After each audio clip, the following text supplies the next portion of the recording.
সম্মানিত ভাইয়েরা, একটা রাত নিয়ে একটা কমপ্লিট সূরা নাযিল করেছেন, শুধু একটা রাত নিয়ে। সেই রাত হচ্ছে কদরের রাত। যেরকম সুবহানাল্লাহ। সে অংশে আমরা এখনো আছি। আর এটাকে পাওয়ার জন্য আল্লাহ রাব্বুল আলামিন একটা স্পেশাল ইবাদতও দিয়েছেন, ইতিকাফ। ওয়া আনতুম আকিফুনা ফিল মাসাজিদ, তোমরা মসজিদে ইতিকাফ করো। হুকুমটা কার? আসতে বলবেন না, কার? আল্লাহ। আল্লাহ রাব্বুল আলামিন এই রাতকে এত বরকতময় করে দিয়েছেন। আগের যুগের মানুষ হাজার বছর বেঁচেছে, বহু ইবাদত করার সুযোগ পেয়েছে। সাহাবীরা একদিন বলছেন, ইয়া রাসূলুল্লাহ, আগের নবীর উম্মতরা বাঁচতেন শত শত বছর, আমরা বাঁচি খুব কম সময় নিয়ে দুনিয়াতে এসেছি, তারা তো আমাদের চাইতে সওয়াবের দিক আগায় থাকবেন।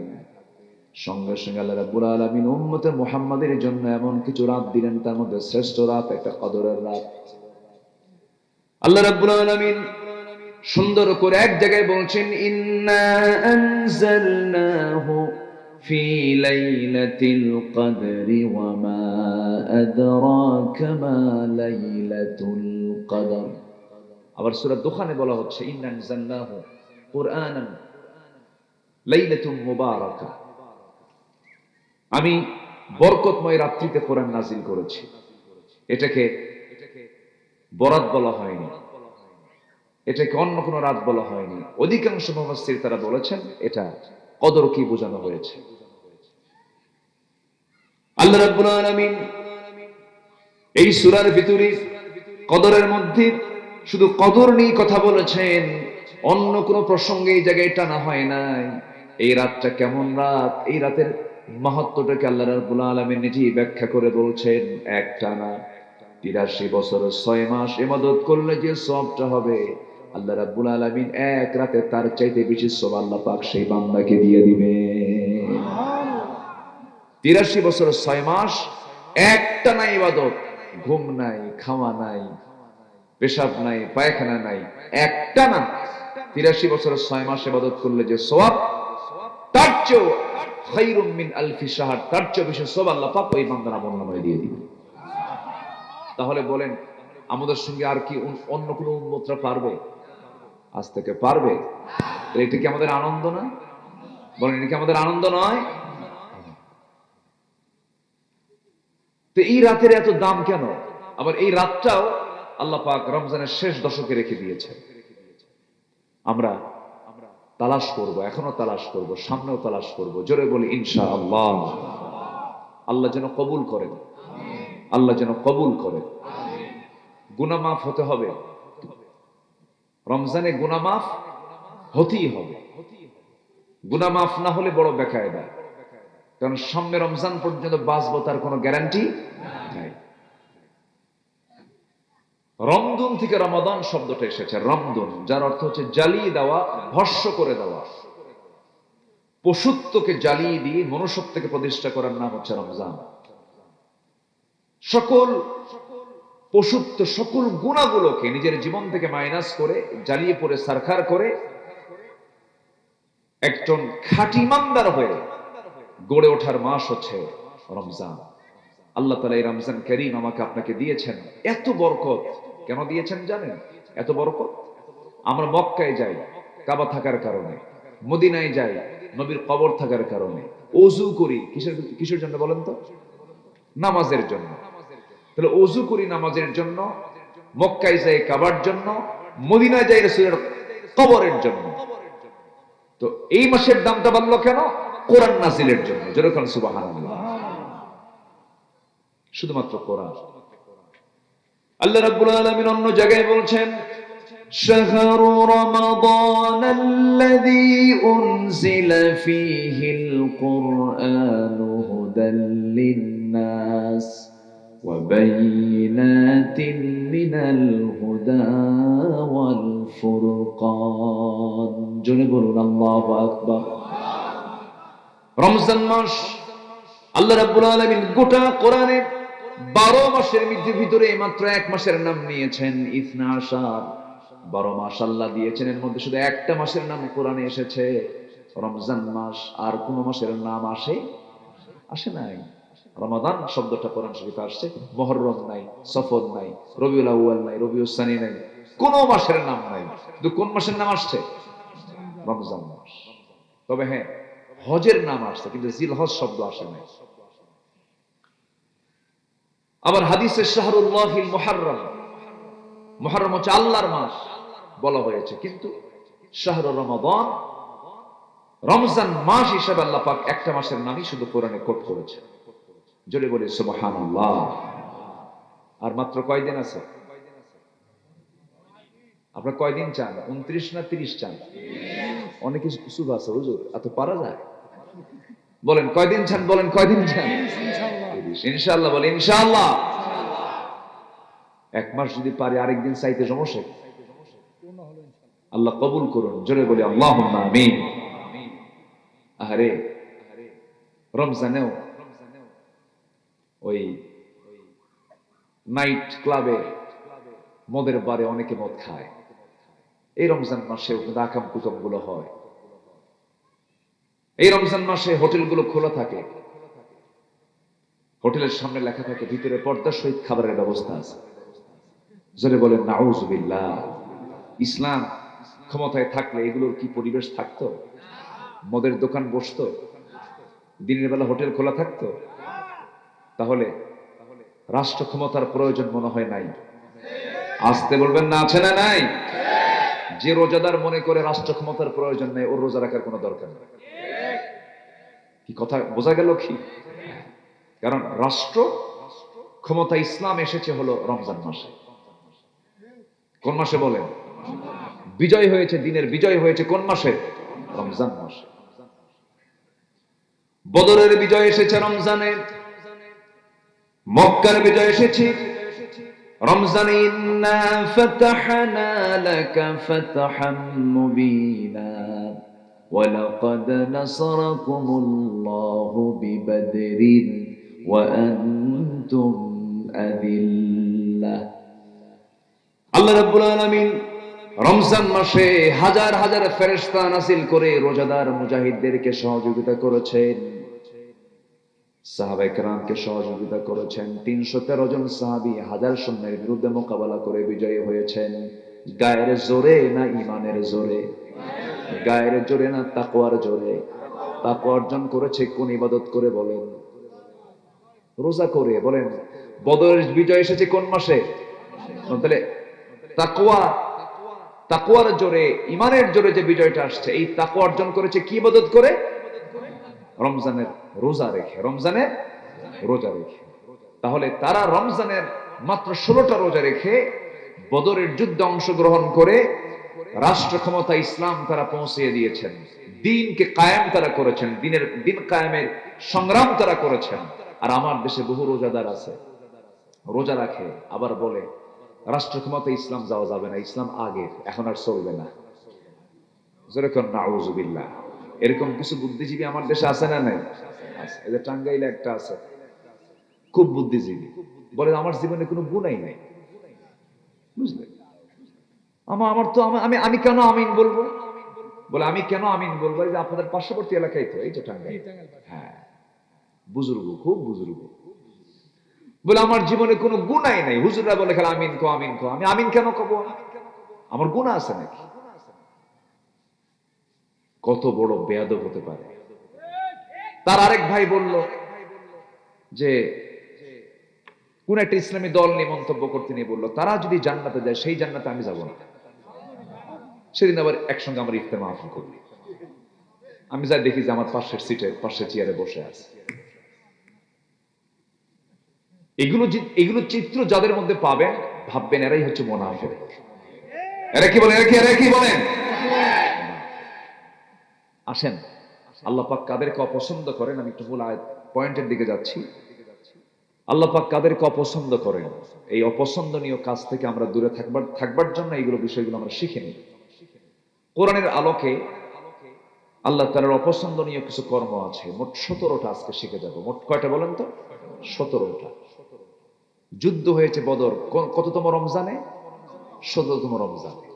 এই সংখ্যাটা আমি একটু বরকত মনে করে আমি 17টা অপছন্দনীয় কাজ আমরা আজকে শিখবো, যেন ওই অপছন্দনীয় কাজগুলো আমাদের জীবন থেকে মাইনাস করতে পারি। এর মধ্যে একটা হলো মোনাফিকি। এক নম্বর কি বলেন তো? মোনাফিকি। আমার দেশের যারা রাজনীতি করে ম্যাক্সিমাম, ওদের কথা কি একরকম না দুই রকম? দুই রকম কথা কারা কয়? আছে কারা কয়? মোনাফিকদের নেতৃত্ব আমরা মানবো? আজ মানবো? আমাদেরকে কথা বলতে দেয়নি তো। এই দীর্ঘ 16 বছর খুব ডিস্টার্ব করেছে। মঞ্চ মোসারু নেতা দিয়ে ভরা ছিল। এরকম হাইব্রিড জাতের মোষ, 2.5 ইঞ্চি মোটা হাইব্রিড জাতের মোষ। এই নেতাগুলো মঞ্চ দখল করে রাখতো, ডানে বামে কিরামন কাতিবিন থাকতো, কথা বলতে দিত না। এখন ওরা কোথায় বলে? ওরা ভেবেছিল আমাদেরকে বাবু বাঁচাবে, বাবু বাবু, দাদা বাবু বাঁচাবেন, দিল্লি বাঁচাবে, রাশিয়া বাঁচাবে, আমেরিকা বাঁচাবে। না, কেউ বাঁচাবে না। বাঁচাবেন কে? আসতে বল, বাঁচাবেন কে? দাঁড়াতে হবে, সজাগ থাকতে হবে। কুম ফানজির রাব্বাকা ফাকাব্বির, তোমার রবের নামটা উচ্চকিত করো, দাঁড়িয়ে যাও, সতর্ক করো, আমি আল্লাহ তোমাকে সাহায্য করব। সাহায্য করেন নাই? করেন নাই সাহায্য? যদি ওই যুবকরা, ওই ইয়াং ছেলে পেলে গুলো ওরা যদি পালাতো, তাহলে এখন আজকে মাহফিল হতো? এটা এই যে নামগুলো যা দেখতেছেন, একটা মাহফিল হতো না, করতেই দিত না। কিন্তু এই সমস্ত যুবকগুলো পালায় নাই। আমি খুব এই বিষয়টা যখন ভাবি, আমার কাছে খুব আনন্দ লাগে না।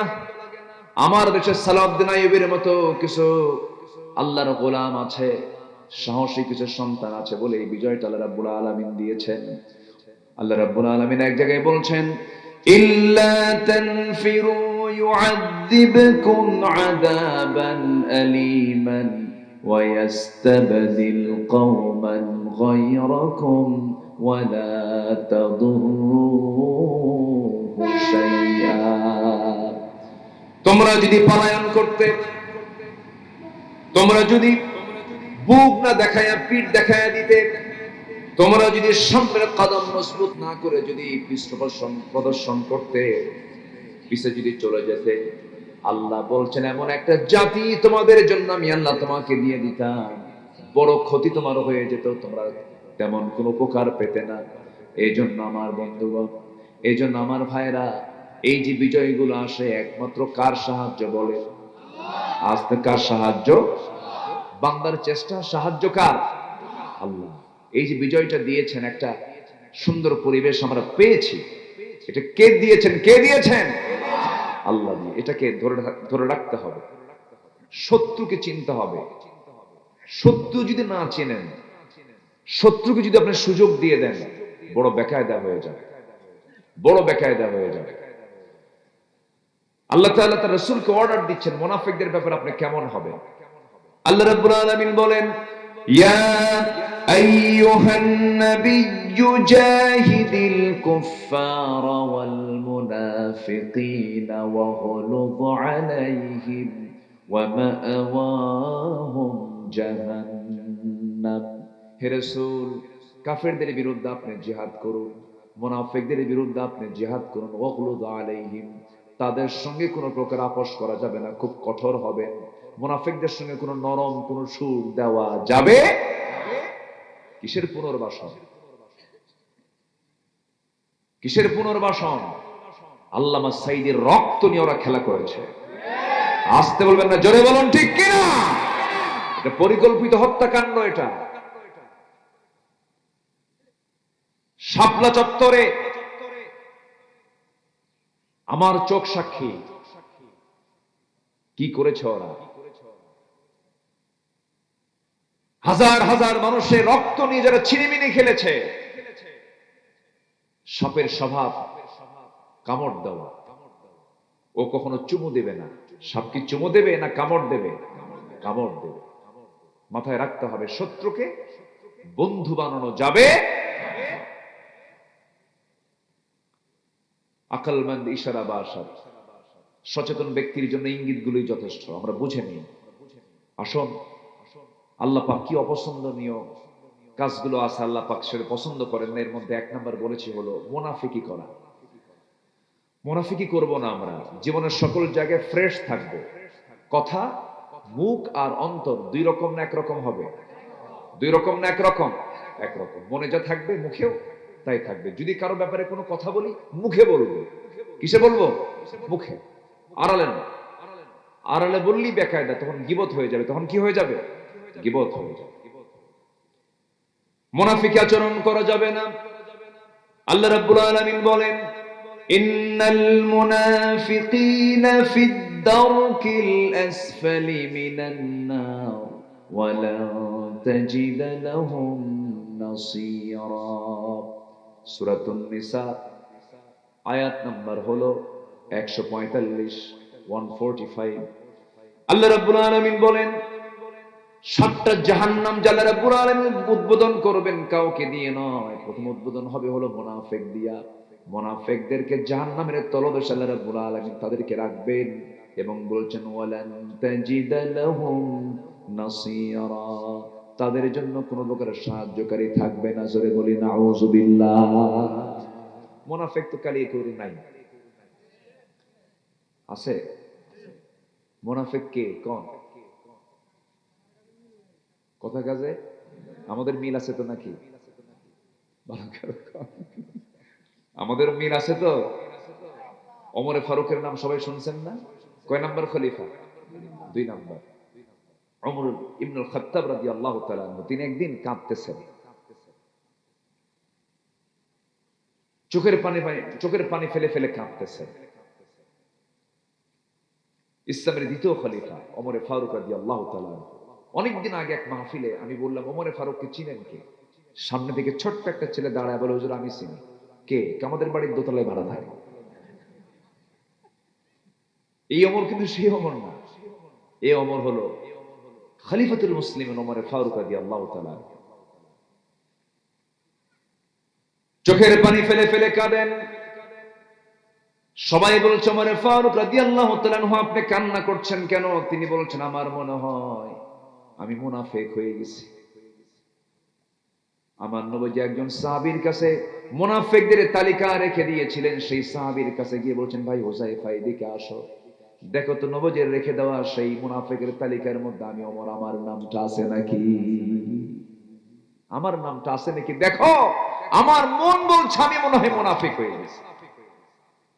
তাহলে এখন বলেন, আমাদের জন্য বিপদ আছে না নাই? বলেন তো, একটু চিন্তা আছে না নাই?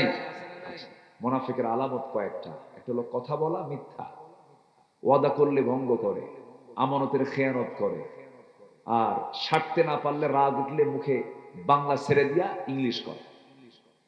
কি কথা কি বুঝতেছেন আপনারা? মানে এমন ভাষা কয়, এমন ভাষায় গালিগালাজ, একদম মানে অশ্লীল গালিগালাজ যাদের মুখে থাকবে ভাববেন যে ওটা একদম মানে শয়তান প্রোডাকশন দিছে হবে। মুখ খারাপ তো নাই আমার দেশে, বিশেষ করে শ্রমিক ডিপার্টমেন্টে এরা একদম ফেরেশতার মতো কথা কয় নাকি? ইসলাম যদি ক্ষমতায় আসতো, সবচাইতে প্রশিক্ষণ দিয়ে শ্রমিক ডিপার্টমেন্টকে ওদেরকে ভালো করা হতো।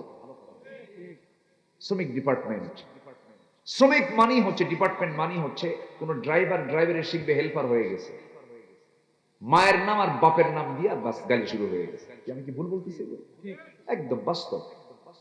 অথচ যারা শ্রমিক হবেন তারা তো সেবার কাছে থাকবেন, পৃথিবীর সবচেয়ে উন্নত আচরণ তারা শিখবেন। ছাত্র, শ্রমিক,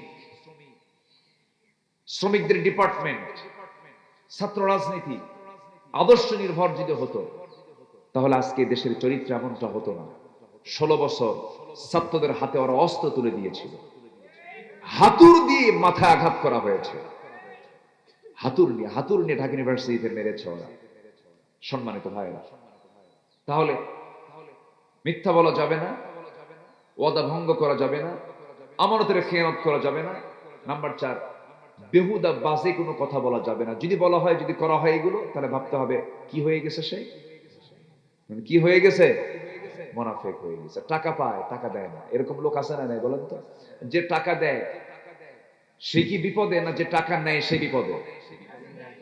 হ্যাঁ, বুঝলাম না কি বলবো। যে টাকা দেয় সেই বিপদে, না যে টাকা নাই সে বিপদে? যে দেয় সে বিপদে, নেয় যে নাই সে বিপদে। হ্যাঁ ভালো, এটা ইসলামী দৃষ্টিকোণ থেকে। কিন্তু আজকে আমার দেশের কথা বলেন, যে দেয় সে বিপদে পড়ে না যে নেয় সে বিপদে পড়ে? তাহলে করজ দেওয়া কি বলেন, গুনার কাজ না সওয়াবের কাজ? করজের সওয়াব বেশি না দানের সওয়াব বেশি? না, করজের সওয়াব বেশি। আপনি দান করলে যে সওয়াব পাবে তার চাইতে আপনি কারজে হাসানার সওয়াব ডাবল পাবেন। কিন্তু করজ দেবেন কেমনে? করজ দেওয়ার কোনো সুযোগ আছে? কোনো সুযোগ নাই। টাকা পায়, টাকা দিছে, ভাই টাকা দিবা না, কমক দিন, এক ডেট গেল। দ্বিতীয় দিন গেছে, ভাই দিবা না, অমক দিন, কয় ডেট গেল? 2 ডেট। তৃতীয় দিন গেছে, সেখানে সামনে কিছু লোক আছে, ভাই টাকাটা দেওয়ার কথা। চোখ এরকম বড় বানায় বলে, আমার কি সম্মান নাই? এতগুলো লোক সামনে তুমি আমার কাছে টাকা চাও? তুমি আমার মান সম্মানের দিকে তাকাও না? ধমকটা খাইলো কে বলেন তো? বলেন, ধমকটা খাইছে কে? আচ্ছা, ধমকটা দেওয়ার কথা কার? যে দিছে তার তো ধমক দেওয়া দরকার। শেষ পর্যন্ত রাগের ঠেলায় যে টাকা পায়, ঋণদাতা, সে বলে, আল্লাহ তুমি সাক্ষী থাকো, এর কাছে আর জীবনে টাকা চাবো না, তোর টাকা হাসরের দিন তুলে নেব। জবাবে যে ঋণ নিছে সে বলে, লম্বা ডেট পাইলাম। কি কথা কি বুঝতেছেন আপনারা? আচ্ছা, এগুলো চরিত্র যার মধ্যে থাকবে সে কি বলেন তো? বলেন, সে কি বলেন তো? বলেন তো। আমার বন্ধুগণ, নামাজ ইমানের চেক হয় না। নামাজে মুনাফিকও যায়, নামাজে মুমিনও নামাজ পড়ে, মুনাফিকও নামাজ পড়ে। এর মানে বুঝবেন না নামাজের গুরুত্ব নাই, নামাজের গুরুত্ব অবশ্যই আছে। কিন্তু মসজিদে কিন্তু মুনাফিকও ঢোকে, মসজিদে কিন্তু ইমানদারও ঢোকে। কিন্তু মুনাফিক চেনার জায়গা নামাজ নয়, মুনাফিক চেনার জায়গা হলো লেনদেন, মুনাফিক চেনার জায়গা হলো ময়দান, মুনাফিক চেনার জায়গা হলো দিন কায়েমের সংগ্রামে কে গেল আর কে গেল না। ঠিক কি না?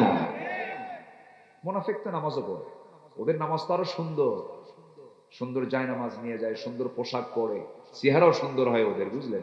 এত সুন্দর ধোকাবাজি যে করতে হবে, চেহারাও সুন্দর হয়। আমার বন্ধুগণ, মুনাফিক সবচেয়ে বড় ক্ষতিকর, ইসলামের জন্য সবচেয়ে বড় ক্ষতি টেনেছে যুগে যুগে মুনাফিকেরা। আমার নবীজির সঙ্গে সবচেয়ে বেশি কষ্ট দিয়েছে মুনাফিকেরা। আমার নবী মুনাফিকদের ব্যাপারে খুব কঠোর ছিলেন। আল্লাহ রাব্বুল আলামিন মুনাফিকদের ব্যাপারে কঠোর হতে বলেছেন। মুনাফিকদের চরিত্র থেকে আল্লাহ রাব্বুল আলামিন আমাদেরকে বাঁচান, জোরে বলি আল্লাহুম্মা আমিন। নাম্বার 2 হলো শিরকির গুনাহ যারা করবে আল্লাহর কাছে এটা অপছন্দনীয় কাজ। মহান রব্বুল আলামিন সুন্দর করে বলছেন, ইন্নাল্লাহা লা ইয়াগফিরু আন ইউশরাকা বিহি ওয়া ইয়াগফিরু মা দুনা যালিকা লিমান ইয়াশা ওয়া মান ইউশরিক বিল্লাহি ফাকাদ ইফতারা ইসমান আযীমা। জোরে বলুন আল্লাহু আকবার। সূরা নিসা 48 নম্বর আয়াতে আল্লাহ রাব্বুল আলামিন বলছেন, বান্দা শোনো, আমি ওয়াদা করছি তোমার জীবনের সব গুনাহগুলো আমি আল্লাহ maaf করে দেব, কিন্তু জেনে রেখে দিও শিরকের গুনাহ কিন্তু আমি আল্লাহ কখনো maaf করব না। নাউযুবিল্লাহ। কার কথা? কার কথা? কত মারাত্মক কথা! এর চাইতে আরো মারাত্মক ভাবে আল্লাহ রাব্বুল আলামিন ডেঞ্জারাস তথ্য তিনি জানিয়ে দিচ্ছেন বান্দাকে, وَمَن يُشْرِكْ بِاللَّهِ فَقَدْ حَرَّمَ اللَّهُ عَلَيْهِ الْجَنَّةَ। যে ব্যক্তি শিরিক করবে তার জন্য জান্নাতটা হারাম হয়ে যাবে। জান্নাতটা কি হয়ে যাবে? হারাম। সে জান্নাতে ঢুকবেই না, গন্ধই পাবে না। আমার দেশ আজকে শিরকের সাগরে হাবুডুবু খাচ্ছে। যারা আল্লাহর আইন চায় না তারাই মুশরিক। আস্তে কোন কেন? সোজা কথা বলে দিই, যারা আল্লাহর আইন চায় না তারা কি? মুশরিক। সোজা কথা।